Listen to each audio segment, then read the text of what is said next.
శ్రీ గురుభ్యో నమః. హరిః ఓం. వసుదేవసుతం దేవం కంసచానూరమర్దనం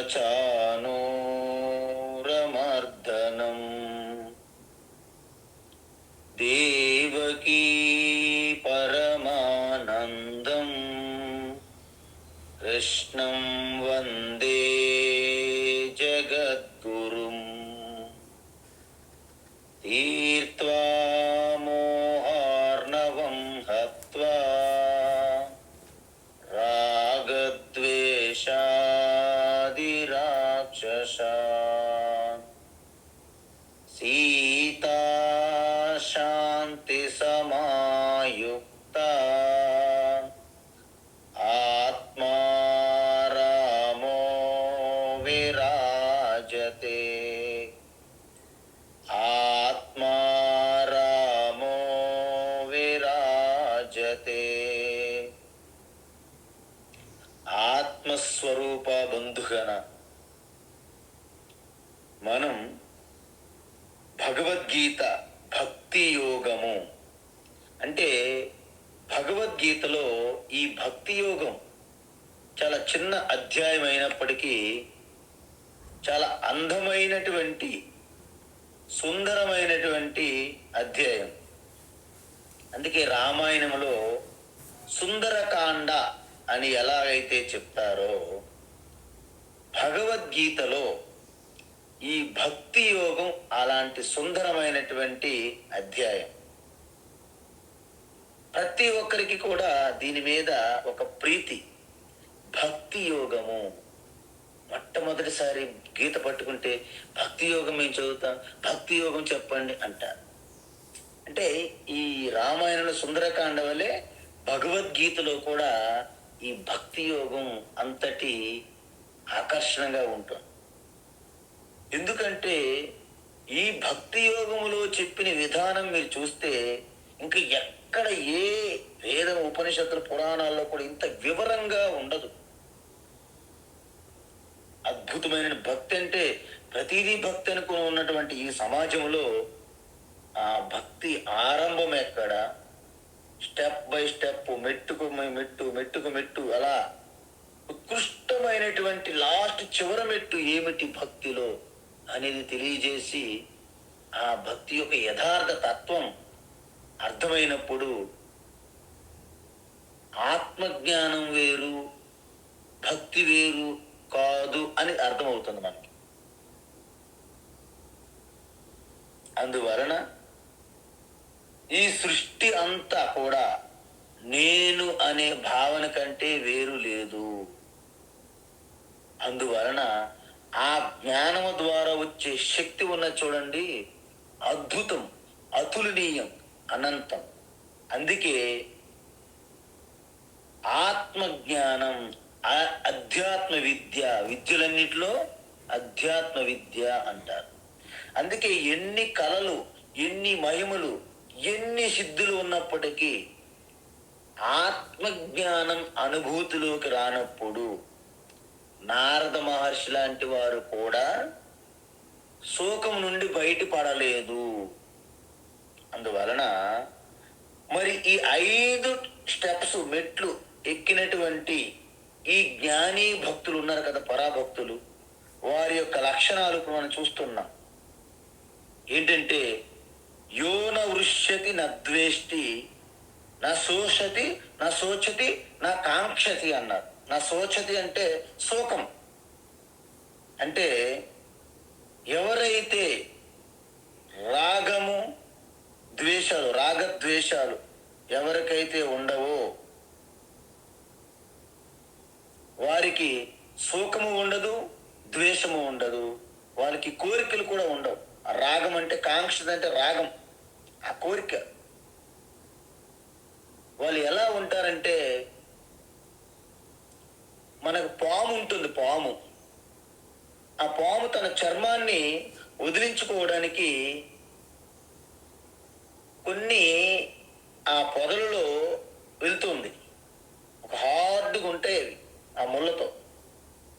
అక్కడ ఆ చర్మం ఉండిపోతుంది. ఫ్రెష్గా కొత్తగా నూతన ఉత్సాహంతో పాము వెళ్ళిపోతుంది. ఆ ఎండిపోయినటువంటి ఆ పాము పొర, ఆ చర్మం లాంటిది అలా గాలికి పాములా కనిపిస్తుంది మనకి, నిజానికి పాము కాదు. అదే విధంగా మనం ఒక బట్టను కాల్చినామనుకున్న భూమి మీద వేసి అలాగ దగ్ధమైపోతుంది, బట్టలాగా కనిపిస్తూ ఉంది, కానీ ఇలా టచ్ చేస్తే భస్మం అయిపోతుంది. ఈ రాగద్వేషాలు ఎప్పుడైతే పూర్తిగా ఈ పాముకున్న కోరల్లాగా తీసివేసిన తర్వాత మీరు అందరిలాగే అజ్ఞానులాగే కనిపిస్తారు, కానీ వాస్తవానికి మీలో ఎటువంటి వికారాలకి లోను కారు. మనలో అసూయ ఆ భావం అనేది చాలా ప్రమాదంగా ఉంటుంది, వదిలించుకోలేము ఎంతటి వారికైనా సరే. మనం ఏ వృత్తిలో ఉన్నామో ఆ వృత్తిలో ఉన్నవారంటే మనకి ఒక రకమైనటువంటి అసూయ, జలసి. ఈవెన్ సాధువులకు కూడా గురువులు అంటారు, వాళ్ళకు కూడా అది ఉంటుంది. నా భక్తులు అక్కడికి వెళ్ళిపోయారు, నా భక్తులు తక్కువ, నా శిష్యులు, ఈ రకమైనటువంటి అసూయ తెలియకుండా ఉంటుంది. అందువలన వీరికి నా వృష్యతి నా ద్వేష్టి నా శోచతి నా కాంక్షతి శుభ అశుభ పరిత్యాగి. అంటే వీరికి మంచి చెడు, పాపము పుణ్యం అనేది రెండు కూడా విడిచిపెట్టేస్తారు. దేని మీద కూడా వీళ్ళకి తాదాత్మ్యం లేదు, అంటే అభిమానం లేదు. అలాంటి వారు నాకు అత్యంత ప్రియమైన వారు, ప్రియమైన భక్తులు అని చెప్తున్నారు. సమశ్చత్రౌ చ మిత్రే చ, సమశ్చత్రౌ చ మిత్రే చ, సమశ్చత్రౌ చ మిత్రే చ, తథా మానాపమానయోః, తథా మానాపమానయోః, తథా మానాపమానయోః, శీతోష్ణ సుఖ దుఃఖేషు, శీతోష్ణ సుఖ దుఃఖేషు, శీతోష్ణ సుఖ దుఃఖేషు, సమస్సంగ వివర్జితః, సమస్సంగ వివర్జితః, సమస్సంగ వివర్జితః, తుల్య నిందాస్తుతిర్మౌని, తుల్య నిందాస్తుతిర్మౌని, తుల్య నిందాస్తుతిర్మౌని,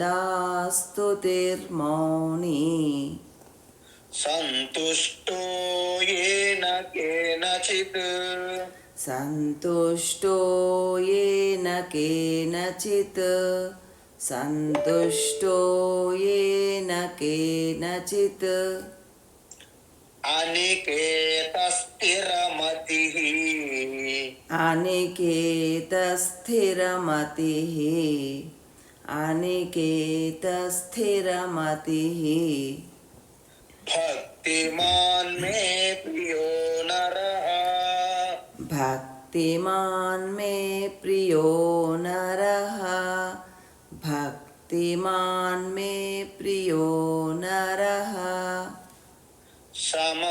సమశత్రౌ చ మిత్రే చ, తథా మానాపమానయోః,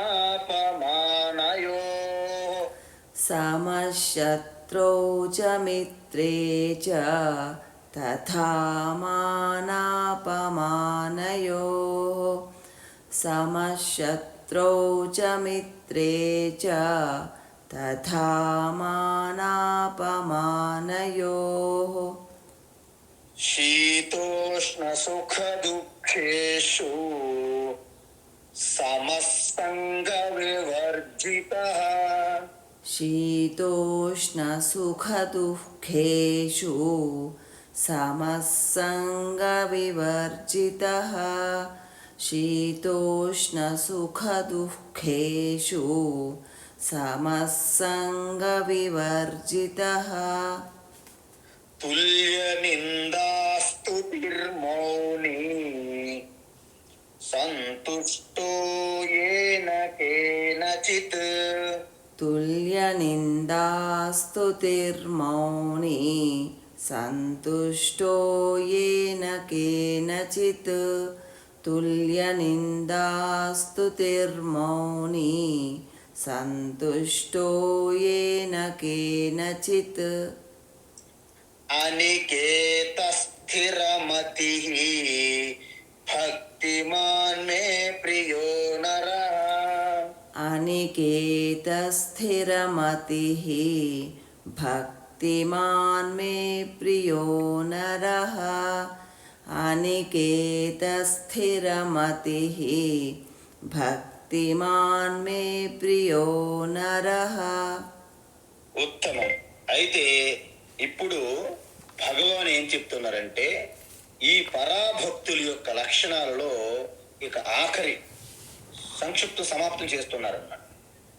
ఎలా అంటే శత్రువుని మిత్రుని కూడా సమభావంతో చూస్తారు అని చెప్తున్నారు.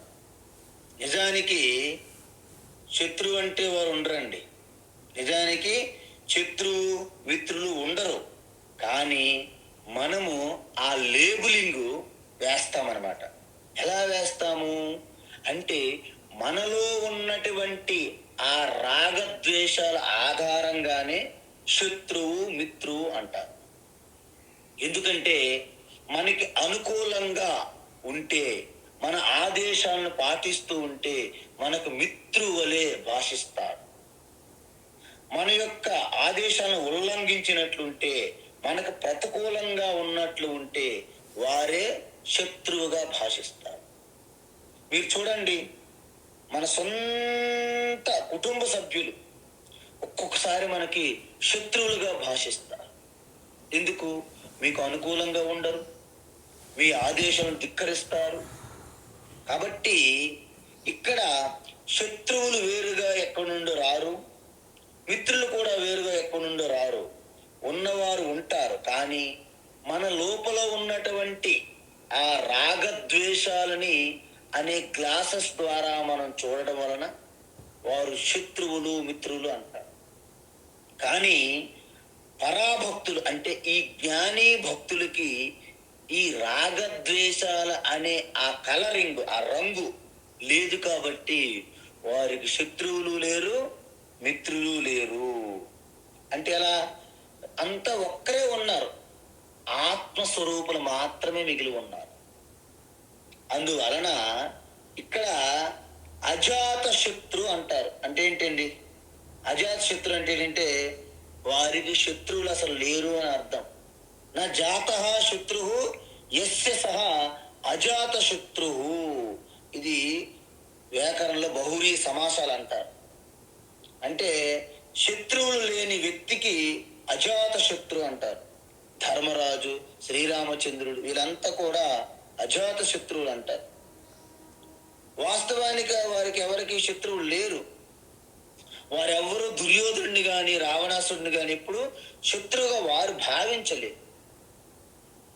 కానీ అయితే మీకు ఒకటి విషయం ఇక్కడ చిన్న ప్రమాదం ఉంది. ఏంటంటే ఎప్పుడైతే మనము ఈ శత్రుమిత్రుల వైపు మనము ఉదాసీనంగా అందరినీ ఒకలా ఉంటే కొన్నిసార్లు మనల్ని జడముగా, మనల్ని అపహేళన చేసి ఒక రకంగా నిందిస్తుంటారు.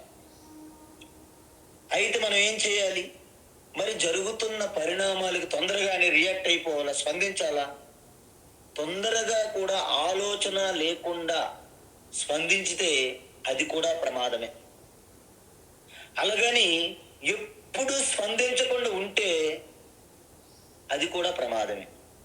అయితే మరి ఏం చెయ్యాలి అంటే మీరు ప్రతిదీ కూడా యాక్షన్కి రియాక్షన్ అంటారు, చర్యకు ప్రతిచర్య. ఆ స్పందించడం అనేది కొంత సమయం ఇచ్చి బుద్ధితో వివేకంగా ఆలోచించినప్పుడు దానిని ఒక మెచ్యూరిటీగా కూడి ఉన్నటువంటి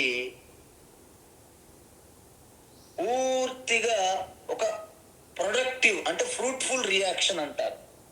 అంటే ఒక సరైన స్పందన అని అర్థం. సరైన స్పందన ఉండాలి, కానీ మీకు ఏదో ఆ స్వాభావికంగా వచ్చి రియాక్ట్ అయిపోకూడదు. మనం అలాగని ఎప్పుడు కూడా మనము రెస్పాన్స్ ఇవ్వకుండా కూడా ఉండకూడదు. మనం రెస్పాండ్ అవ్వాలి, కానీ రియాక్ట్ అవ్వకూడదు అంటారు. అందువలన మన చుట్టూ మనం అనుకునే విధంగా జరగదు. వ్యక్తులు కానీ ఈ వాతావరణంలో అన్నీ కూడా విరుద్ధంగా జరుగుతూ ఉంటాయి, కానీ వాటిని మనం అనాలసిస్ చెయ్యాలి. మీ అందరికీ ఒకటి చెప్తాను, మీ జీవితంలో ఈ సృష్టిలో అన్నిటికంటే గొప్ప సంపద, గొప్ప ధనం ఏమిటి తెలుసా మీకు? గొప్ప సంపద ముఖ్యంగా అన్నిటికంటే గొప్ప సంపద వివేక జ్ఞానము అంటారు. వివేకం అంటే ఏంటండి?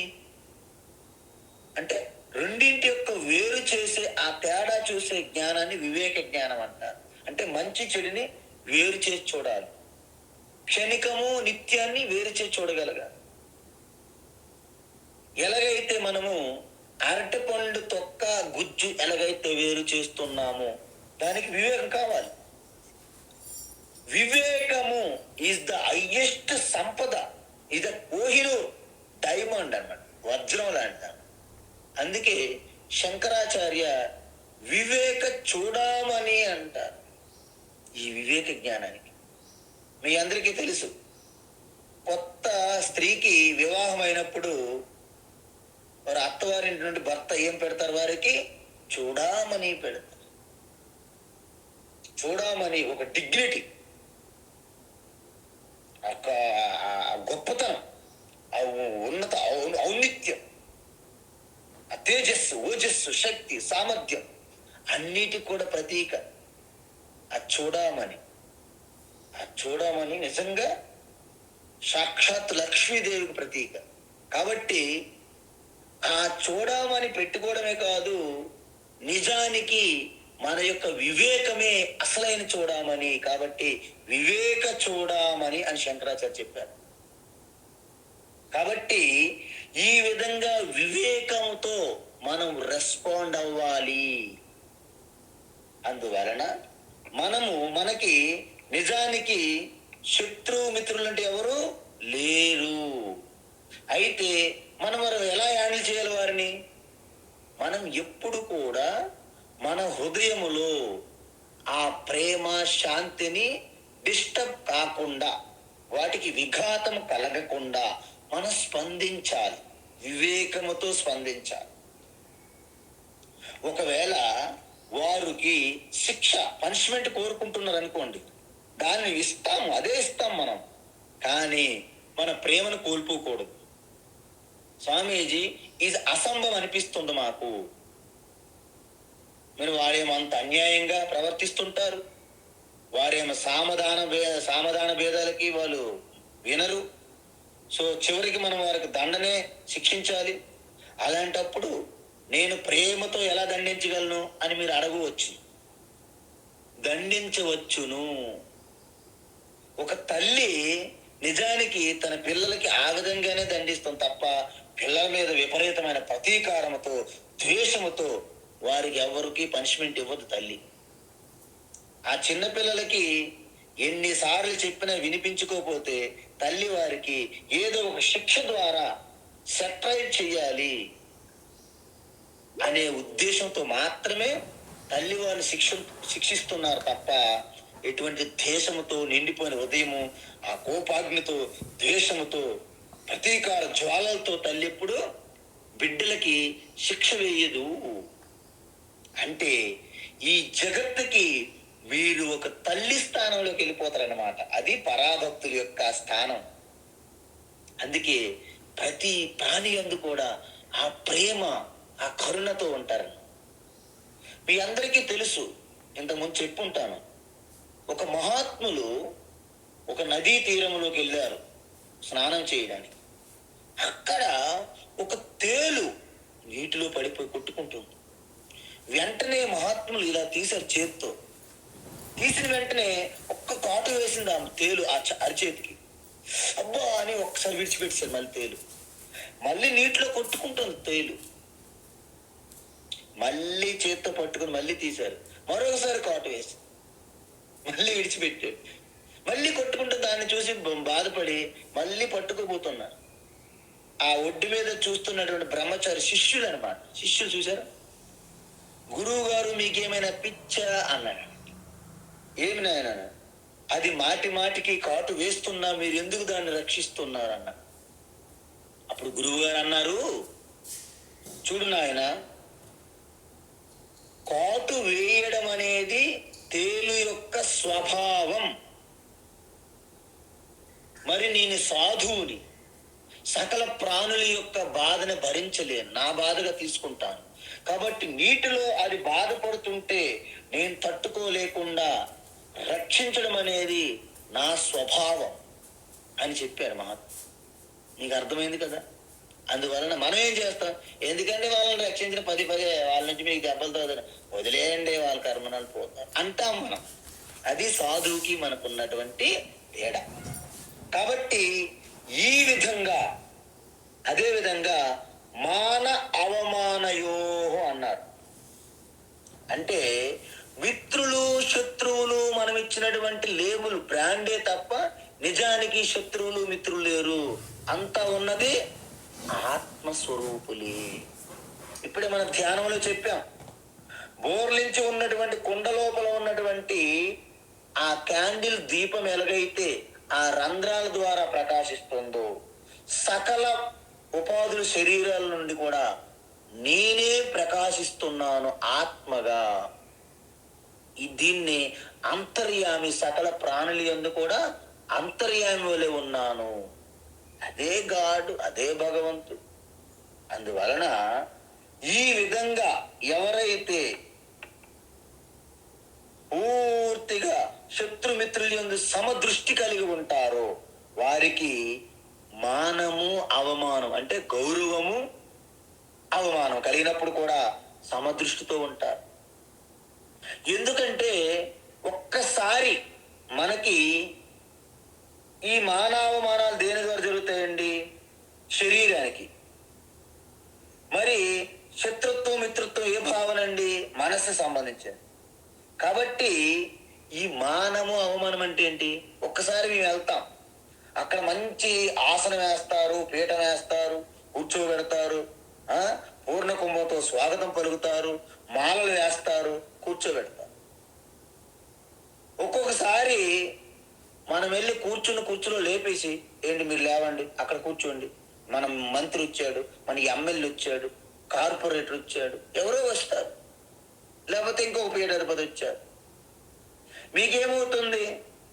ఆ ముందుసారి మాలలు వేసి పూర్ణ కుంభం పెట్టి పీఠం మీద కూర్చోబెట్టి చేస్తే ఓ అవమానం, సారీ చాలా గౌరవం, సన్మానం.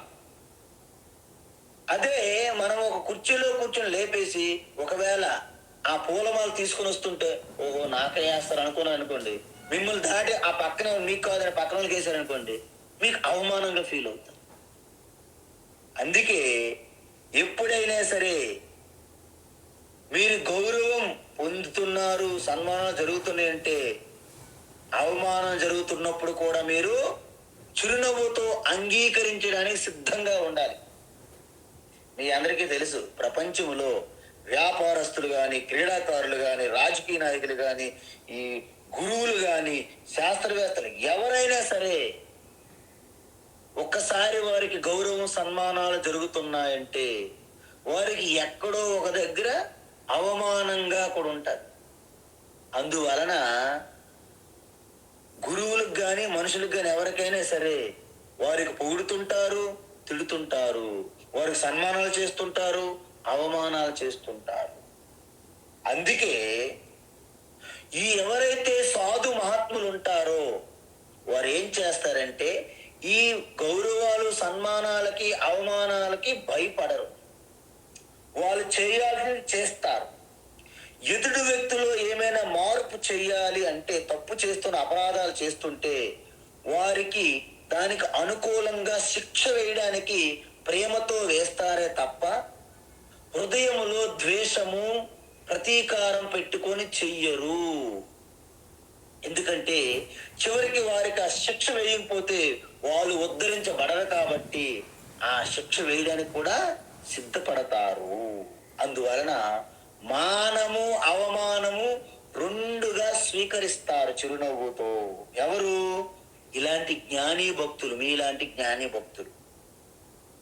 శీతోష్ణ సుఖ దుఃఖ, శీతము ఉష్ణము, సుఖము దుఃఖము అంటే వీటిని ద్వంద్వాలు అంటారు. మనం 2వ అధ్యాయం చూసాం. మాత్రా స్పర్శాస్తు కౌంతేయ శీతోష్ణ సుఖ దుఃఖదా ఆగమాపాయనో నిత్యా అనిత్యా తాంక్షస్వ భారత అని చెప్పాం. కాబట్టి ఎప్పుడైతే ఈ ద్వంద్వాలు కలుగుతుంటాయి, చలికాలం చలి చలి చలి అమ్మా చలి అమ్మా చలి, ఈ కంప్లైంట్ భావన ఉంటుంది.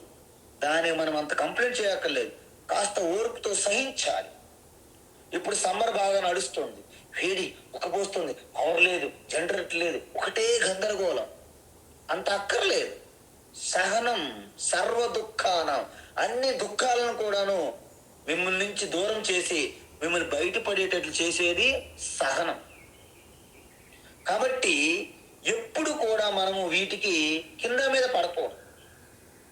ఉదాహరణకి ఒకసారి మనము ఒక ఫ్రూట్ జ్యూస్ సెంటర్కి వెళ్ళామనుకోండి, అక్కడ మంచి టాప్ లెవెల్గా ఉన్నది, టేబుల్ మీద కూర్చున్నాం, 2 జ్యూస్ గ్లాసులు తీసుకొచ్చారు, వాటిలో స్ట్రా వేస్తుంటారు, స్ట్రా అయితే నోట్లో పెడుతుంటారు, త్రాగుతుంటారు, బాగుంది. మన దృష్టి మాత్రము ఆ గ్లాస్ మీద పడుతుంది, అబ్బో అయిపోతుంది అనిపిస్తుంది, బాగుంది కదా జ్యూసు, అయిపోతుందని భయంగా.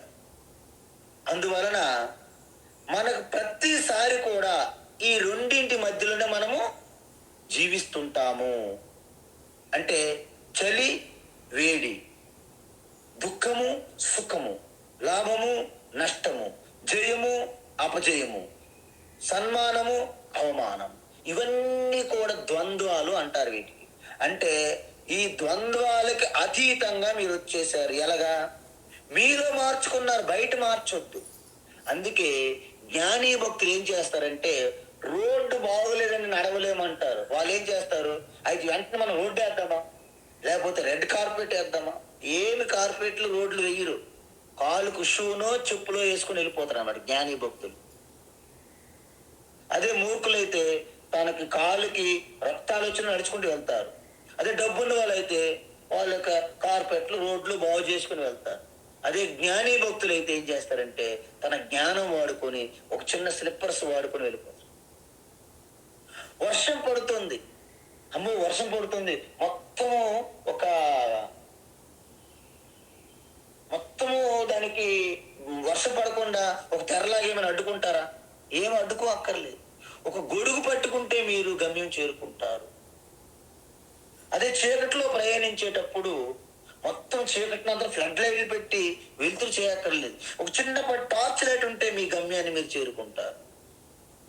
ఈ జ్ఞాని భక్తులు కూడా తనలో మార్పు చేసుకుంటారే తప్ప తనలోనే ఆ ట్యూన్ చేసుకుంటారు యాంటీనా. అప్పుడు మంచిగా వార్తలు వస్తాయి. మీకు వార్తలు అందరికీ సమానమే, కానీ పక్కన ఉన్న లక్ష్మికి శబ్దాలు తప్ప వార్తలు రావట్లేదు. ఎందుకు? ట్యూన్ చేసుకోలేదు అక్కడ రేడియో. జ్ఞాని భక్తులు ట్యూన్ చేసుకుని ఉంటారు. రోడ్డు బాగోలేదని చెప్పేసి కారులో వెళ్ళడం భయపడతారు. ఏంటండి ఆ ఎత్తు ఒడిదుడుకులకి మేము ఉండలేమండి. ఒక్కసారి చిన్న చిన్న స్పీడ్ బ్రేకర్ తట్టుకోవడానికి షాక్ అబ్జార్బర్స్ అంటారు కారుకి. ఆ షాక్ అబ్జార్బర్స్ ఎలాగైతే కారుకు పెట్టుకుంటారో మీరు కూడా అలాంటి షాక్ అబ్జార్బర్స్ పెట్టుకోవాలి. అప్పుడు ఏమవుతుంది, వెంటనే ఎటువంటి అనుభవం ఎటువంటి పరిస్థితి జరిగినా ఒక్కొక్కసారి మీకు షాక్ అనిపిస్తుంది. కానీ వెంటనే ఈ జ్ఞానం పనిచేస్తుంది కదా, వివేక చూడమని పనిచేస్తుంది కదా మీకు. వెంటనే వాట్ అని షాక్ అవుతారు మొదట. వెంటనే వివేక చూడమని పనిచేస్తుంది వివేక జ్ఞానం, ఈ యొక్క ఈశ్వర తత్వం. సో వాట్ అయితే ఏమిటి, ఏమిటి షాకు. మెల్లగా కొంత గ్యాప్ ఇచ్చి ఆలోచించారనుకో వివేకంతో, అయితే ఏమిటి, ఇదంతా జరగాల్సిందే కదా, నియమము. దీన్ని సుఖ దుఃఖేసు సమసంగ వివర్జిత చెప్పాను కదండి. అంటే మన సంఘము అంటే వాళ్ళతో తాదాత్మ్యం చెందడం. అంటే ప్రతిదీ ఈ బంధువులు స్నేహితులు ఉంటేనే నేను ఆనందంగా ఉంటాను, చుట్టూ జనం ఉండాలి. ఒంటరితనాన్ని భరించలే, నాకు అందరూ ప్రేమించాలి, అందరూ నాతో మాట్లాడాలి, అందరూ నన్ను మెచ్చుకోవాలి, ఇదన్నా అందరితో కలిపి ఉండడాన్ని సంఘం. కానీ ఈ జీవన్ముక్తులు అంటే ఈ జ్ఞానీ భక్తులు నిరంతరము ఏకాంతంలో ఆత్మచింతనలో ఉంటారు కాబట్టి వారికి జనం ఉంటేనే ఇబ్బంది. హరతిర్ జన సంసది అంటారు. ఈ దుస్సంగము అనేక చాడీలు కబుర్లు చెప్పుకునే ఆ సమయం వృధా చేయరు. అందువలన వారికి ఎవరి మీద కూడా ఎవరితో ఉండాలని కానీ, ఎవరు లేకపోతే బాధపడడం కానీ ఏముండవండి. ఆగతే స్వాగతం కుర్యాత్. అందుకే యోగరతో వా భోగరతో వా సంగరతో వా సంగ విహీన. సంఘం ఎవరైనా ఉన్నా పర్లేదు, సంఘం లేకుంటే ఏకాంతంలో ఉన్నా ఓకే, ఆనందంలో ఉంటారు మీరు. అందువలన ఈ సమసంగ వివర్జిత, సంఘంగా ఉన్నా, ఎవరైనా మీతో ఉన్నా, ఎవరు మీతో లేకపోయినా మీరు ఆత్మస్థితిలో ఉంటారు. అందుకే మీరు ఒకటి గమనించాలి, అనంత ఆత్మకు మూలం నేనే. నన్ను ఎవరో ప్రేమించాలి అని అనుకోకూడదు. నేనే అందరిని ప్రేమిస్తాను. నాకు ఎవరో సహాయం చేస్తే బాగున్ను అనే భావన విడిచిపెట్టి నేనే అందరికి సహాయం చేస్తాను అనే భావనలో రావాలి. నిర్భయ స్థితి. మీరు ఆత్మ, అనంత శక్తి, దాన్ని ఓడించే రెండో శక్తే లేదు సృష్టిలో. మరి మీరు ఒంటరి ఎలా అవుతారు? ఏకాంతే సుఖమాశ్యతాం పరతరే చేతః సమాధీయతాం పూర్ణాత్మాసు సమీక్ష్యతాం జగదిదం తద్బాధితం దృశ్యతాం ప్రాకర్మ ప్రవిలాప్యతాం చితిబలాత్ నాప్యుత్తరైశ్లిష్యతాం ప్రారబ్ధం పిహ భుజ్యతాం అతపర బ్రహ్మాత్మనాస్తీయతాం. శంకరాచార్య చెప్పారు. ఏకాంతంలో జనాలను చుట్టూ పెట్టుకొని ఊరికే మేము మెడిటేషన్ క్యాంపులు చేస్తాము, మేమేమో సత్సంగం చేస్తాము, ఇవి కాదు. సత్సంగము శ్రవణము చెయ్యాలి, కానీ ఆ తర్వాత ఏకాంతంలో కూడా మీరు అదే ఆనందమైన స్థితిలో ఉండాలి. ఈ రకమైన ఏకాంతములో ఉంటూ మీ ఆత్మస్వరూపాన్ని చింతన స్మరణ చేసుకోవాలి. చిదానంద రూప శివ నేను, మిగతావన్నీ కూడా వచ్చిపోయేవే. ఈ కర్మలన్నీ కూడా జ్ఞాన అగ్నిలో దగ్ధమైపోతాయి. ప్రారబ్ధం అనేది ఈ శరీరం ప్రారబ్ధంతో వచ్చింది. ప్రారబ్ధం అయిపోయాక ఇది పంచభూతాల్లో కలిసిపోతాయి. నేను ఎప్పుడులా సాక్షిగా, నిశ్చలంగా, అఖండంగా ఆనంద స్వరూపమును అనుకోని ఆ స్థితిలో ఉండాలి. దాన్నే సమసంగ వివర్జిత అంటారు. తుల్య నిందా స్తుతిర్మౌని. చూసారా, ఇంత ముందు చెప్పాం. అయితే ఇక్కడ మానాపమాన, మానము అవమానములు యందు సమంగా ఉండాలని చెప్పాం. మరి ఇక్కడ ఏమన్నారు? నిందా స్తుతి రెండింటికి కూడా సమానంగా. చూడండి, ఇక్కడ నిందించారనుకోండి, దేంతో నిందిస్తారు? మాటలతో నిందిస్తారు. పొగిడారనుకోండి, దేంతో పొగుడుతారు? మాటలతో పొగుడుతారు. అందువలన ఇక్కడ 3 రకాలు ఉన్నాయి. నిందా స్తుతి రెండు కూడా మాటల ద్వారా జరుగుతుంటాయి. సన్మానము అవమానము మన చేతల ద్వారా శరీరానికి జరిగేవి. మరి శత్రువులు మిత్రులు ఈ సుఖ దుఃఖాలు అనేవి మనస్సుకు సంబంధించిన 3 రకాలుగా ఈ మీరందరూ కూడా ఈ 3 రకాల పొరలు, ఈ డోర్లు, ద్వారాల నుండి మీరు దాటి వెళ్ళిపోతారు అనమాట పరాభక్తులు అంటే. అందువలన మరి తుల్యవతి సమత్వంగా నింద స్తుతికి ఎలా నిలబడగలుగుతాం మనం అంటే, మీకు చిన్న ఉదాహరణ చెప్తాను. అక్కడ పెరంబదూరు ఏదో ప్లేస్ ఉంటుంది అక్కడ తమిళనాడులో. ఒక మహాత్ములు అక్కడ ఒక చెట్టు కింద ఉంటూ తను ఏమి చెయ్యరండి, కేవలము అలాగా నిశ్చింతగా కూటస్థంగా కదలకుండా ఆ మహాత్ముడు తన ఆత్మచింతనలో ఉన్నారు అంతే. తన ఏం బయటికి ఏం చెప్పరు, చెయ్యరు. వచ్చేవారు వస్తే అలాగ నమస్కారం పెట్టుకుంటే ఆయన అలాగే ఉంటాడు. మహారాజ్ బాగున్నారా, పరవాయిల్లే, పరవాయిల్లే అంటాడనమాట ఆయన. పరవాయిల్లే అంటే అంత okay, okay no problem, okay no problem, okay no problem అని అర్థం పరవాయిల్లే. ఎవరు ఏమొచ్చినా పరవాయిల్లే తప్ప రెండో మాట ఆయన నోటంట రావడం లేదు. మీ అందరు తెలుసు కదా, ఎంత జటలు కట్టి ఉండి ఎంత మౌనంగా ఉండి అలా కూర్చుంటే అక్కడ జనం అంత ఎక్కువ మంది భక్తులు అక్కడ తిరుగుతారనమాట. తిరిగి వెంటనే అక్కడ ఒక చిన్న పందిరిలాగా కుటీరంలాగా వేసి ఒక ఆసనంలాగా సెట్ చేసి అంత చేసేస్తుంటారు ఆ భక్తులు. ఎవరైనా సరే తనకు ఆరోగ్యమే బాగలేకపోతే వచ్చి మహాత్మాజీ నమస్కారం పెడితే పరవాయిల్లే అంటాడనమాట ఆయన.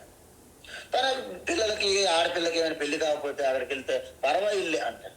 అలా చేయి పెడతారు, పరవాయిల్లే. సో అందరూ ఆ మహాత్ముని గొప్పగా సన్మానం చేసి కీర్తిస్తున్నారు అన్నమాట.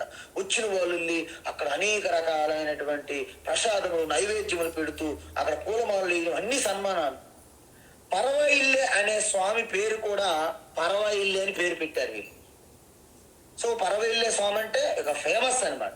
ఆ చుట్టుపక్కల ఉన్న గ్రామాల భక్తులందరూ కూడా అలాగా ఇసుక పోస్తే రాలనంత జన సమూహం ఆయన చుట్టూ పెరుగుతారు. కొన్ని రోజులకి ఆ పక్కన ఉన్నటువంటి విలేజ్ లో ఒక పెద్ద ల్యాండ్ లార్డ్ జమీందారులు ఉండేవారు. సో వారి ఇంట్లో ఒక అబ్దుల్ సలీం అనే ఒక వాడు సేవ చేసేవాడు, నౌకరుగా డ్రైవర్గా ఉండేవాడు. ఆయన ఉన్నాడు. వారికి ఒకే ఒక పుత్రిక, గారాభంగా పెంచుతున్నారు ఆ పిల్ల. అయితే ఒక రోజు సడన్ అకస్మాత్తుగా అనుకోకుండా ఆ పిల్ల తెలియకుండానే ప్రెగ్నెంట్ అయింది అంతే.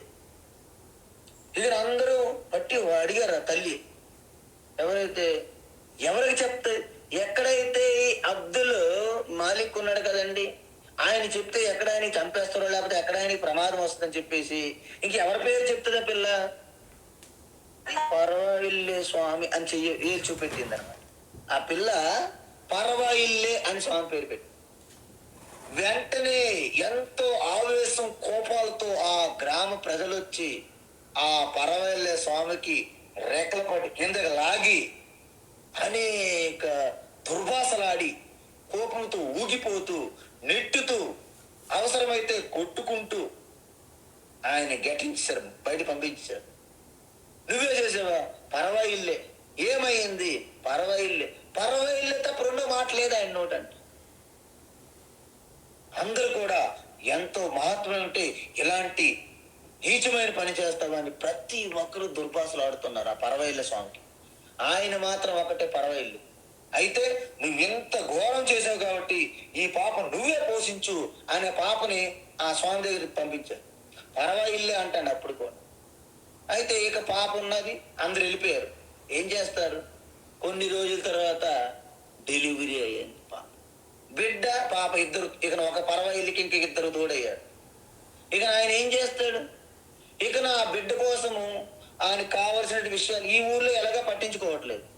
ఇక పక్క ఊరు కొంచెం వెళ్ళి అక్కడ ఇంటింటికి అడగడం మొదలెట్టారు. పరవాయిల్లే పరవాయిల్లే అంటే కొంతమంది పాలు ఏవిస్తే ఆ బిడ్డకి సాకుతున్నాడు అలా. అయితే ఆయన ఎప్పుడు కూడా నోరు విడిచి ఎందుకు ఇలా జరిగింది, నాకే ఎందుకు అని అసలు మాటలే ఆడలేదు. ఆయన పరవాయిల్లే అంటున్నాడు అంతే.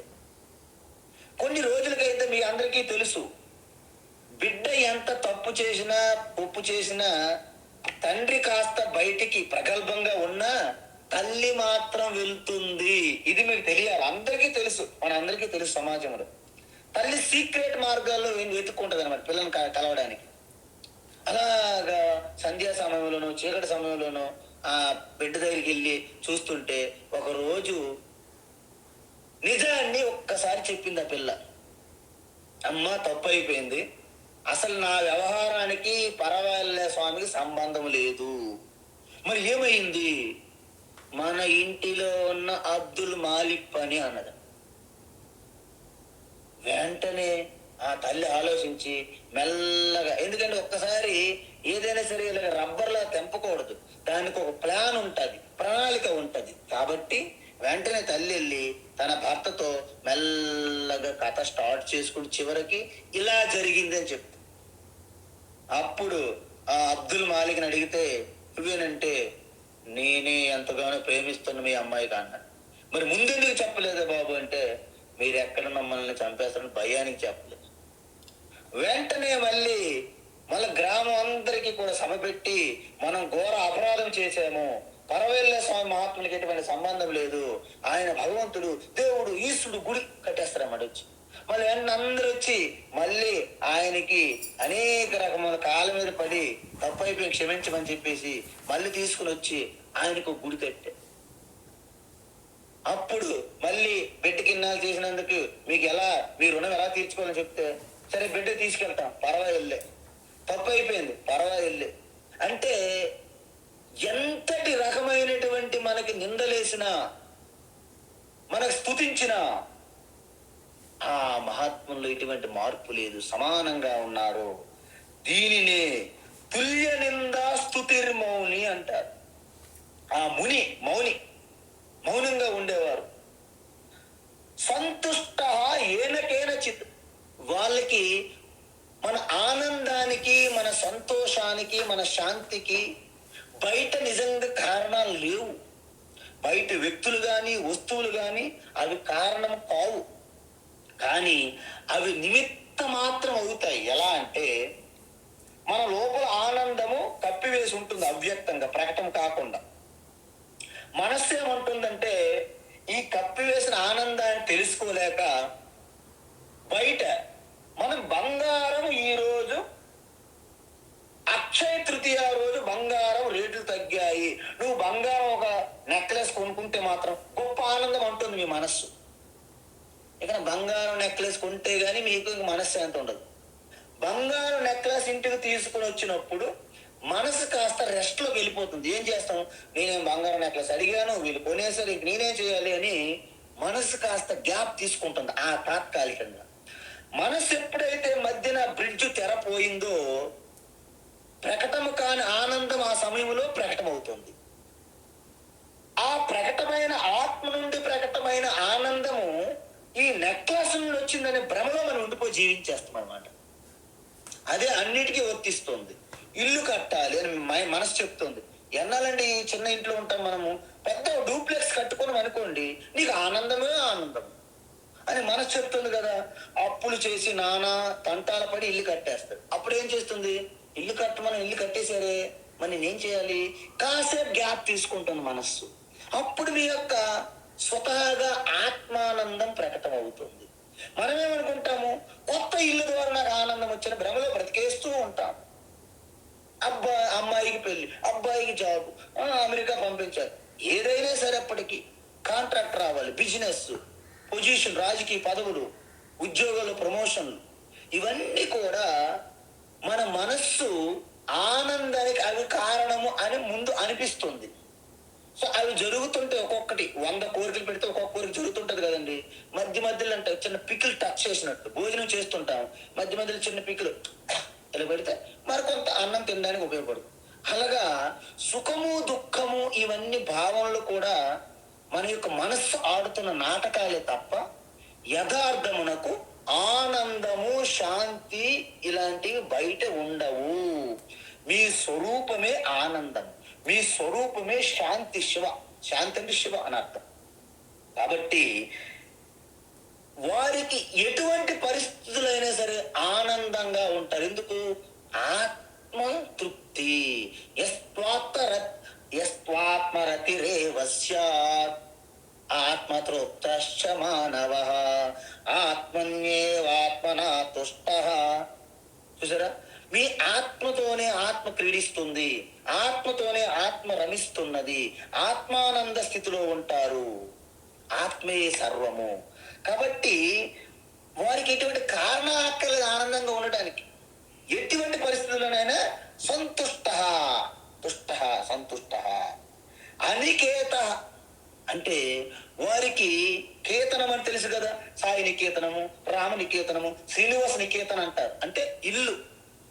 అనికేత అంటే ఇల్లు లేకుండా. ఇల్లు లేకుండా అంటే ఏంటి? మీరు అతిథులు, మీరు గెస్ట్లు, మీరు ట్రస్టీలు, మీరు యజమానులు దేనికి కాదు. మనము ఈ ప్రపంచంలో దేనికి యజమానులు కామండి. మనం అనుకుంటాం నా ఇల్లు అని. నీ శరీరమే నేను కాదు, ఇంక ఇల్లు ఎక్కడ నీది అవుతుంది చెప్పండి. ఈ శరీరం పంచభూతముల నుంచి మనం తెచ్చుకొని వాడుకుంటున్నాం అద్దెకి. ఈశ్వరుడు మనకి ఇల్లు ఇచ్చాడండి, శరీరం అనే ఇల్లు. దీనికి మనం ప్రతిరోజు రెంట్ కొడుతూనే ఉన్నాం. మనం ఎక్కడ ఎగ్గొట్టేస్తామని రోజుకు 3 సార్లు రెంట్ కట్టే ఆ యొక్క ప్రణాళిక ఈశ్వరుడే పెట్టాడు మనకి. ఉదయం బ్రేక్ఫాస్ట్ ఒక రెంట్, మధ్యాహ్నం లంచ్ ఇంకొక రెంట్, రాత్రికి మళ్ళీ అల్పాహారం లేకపోతే డిన్నర్ ఇంకొక రెంట్. రోజుకు 3 సార్లు రెంట్ కడతారు. ఒక్కొక్కసారి ఉపవాసాలు రెంట్ కట్టకపోయినా రెండో రోజు కడతారు. కొంతమంది ఒకేసారి కట్టేస్తారు, బ్రేక్ఫాస్ట్ లేకుండా లంచ్లోనే 2 రెంట్లు కట్టి పడేస్తారు. అలా ఉంటాయి కదా, తెలుసు కదా మీకు. 2 నెలలు 3 నెలలు రెంట్లు కూడా ఒక్కోసారి ఇస్తుంటాం మనం. సో ఏది ఏమైనప్పటికీ ఈ శరీరమే మన సొంతం కానప్పుడు ఇక శరీరం కోసం కట్టుబడినటువంటి ఇల్లు మనకి ఏం సొంతం ఉంటాయండి. కాబట్టి అనికేత స్థిరమతి. చూసారా, స్థిరమతి అంటే స్థితమైనటువంటి ప్రజ్ఞ, స్థిత ప్రజ్ఞ. మీ యొక్క స్వరూపం శ్రవణం ద్వారా, మననం ద్వారా మీకు ఇంకా ఎలాగైతే ఒక పోల్, ఒక కర్ర ఎలాగైతే భూమిలో పాతి ఆవు కట్టడానికి ఇలా షేక్ చేసిన కదలకుండా ఉంటుందో అలాంటి ప్రజ్ఞ. మీ ప్రజ్ఞలో ఎటువంటి మార్పు లేదు. ఈ ప్రపంచంలో ఎంతటి గొప్ప విద్వాను పండితులైనా మిమ్మల్ని షేక్ చేయదు. ఎందుకంటే జ్ఞానములన్నింటికి ప్రతి ఒక్క జ్ఞానం అనేది గొప్పదండి, ఏ సబ్జెక్ట్ అయినా. మరి అలాంటిది అన్నిటికంటే ఆత్మజ్ఞానం ఇంకా రాజవిద్య, రాజకుష్య యోగం. కాబట్టి జ్ఞానమే మీ యొక్క శక్తి, జ్ఞానమే సామర్థ్యము. సర్వానికి జ్ఞాన ఖడ్గం అంటారు. ఈ జ్ఞానం అనే బోటు, జ్ఞానం అనే టార్చ్ లైట్, అదే అసలైన శక్తి. కాబట్టి ఆ స్థిరమతి, స్థితమైనటువంటి ప్రజ్ఞ. షేక్ అవరు. మీకు ఎన్ని ఈ ప్రారంధంతో పాటు ఎలాంటి పరిస్థితులు, అనుకూల ప్రతికూల పరిస్థితులు కూడా మీరు స్థిరంగా ఉంటారు. దాన్ని స్థిత ప్రజ్ఞ అంటారు. స్థిరమతి అంటే స్థిత ప్రజ్ఞ అని అర్థం. అలాంటి వారు భక్తిమాన్, అలాంటి భక్తులు మే ప్రియ నరహ, అలాంటి నరులలో ఉత్తములు, నరోత్తమ అంటారన్నమాట. వారు నాకు అత్యంత ప్రియమైన వారు. ఇప్పటి వరకు ఈ జ్ఞాని భక్తుల యొక్క లక్షణాలు చెప్పేశారు. ఇప్పుడు దీన్ని కన్క్లూడ్ చేస్తున్నాం. ఏంటి? మాకు ఈ లక్షణాలన్నీ లేవు స్వామి, లేవు భగవాన్ కృష్ణ, మా పరిస్థితి ఏమిటి అంటే, మీరు కూడా వీటిని సంపాదించడానికి మీరు ప్రయత్నించగలిగితే మీరు కూడా ఇవి పొందుతారు అని చెప్తున్నారు అన్నమాట. సో చివరి శ్లోకం, ఏతు ధర్మ్యామృతమిదం, ఏతు ధర్మ్యామృతమిదం, ఏతు ధర్మ్యామృతమిదం యథోక్తం పర్యుపాసతే, యథోక్తం పర్యుపాసతే, యథోక్తం పర్యుపాసతే శ్రద్ధధానామత్పరమాః, శ్రద్ధధానామత్పరమాః, శ్రద్ధధానామత్పరమాః